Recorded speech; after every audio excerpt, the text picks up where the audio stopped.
Hello guys, in today's video I'm gonna tell you that how to add a shop button to your Instagram profile. So without wasting any time, let's start the video. Okay, so what you need to do, you have to open your Instagram application in your phone, and once you get there, you have to open your profile here. Once you open your profile, as you can see on the top right corner, you can see these three lines. You have to click on it.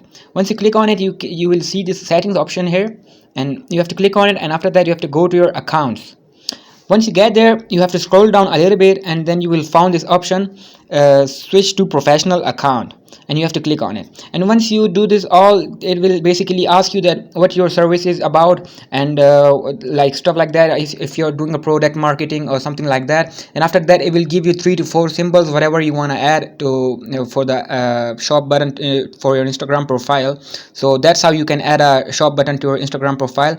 So I hope you found this video helpful. If you found this video helpful, make sure to like the video and subscribe to our channel to see more content. Thank you.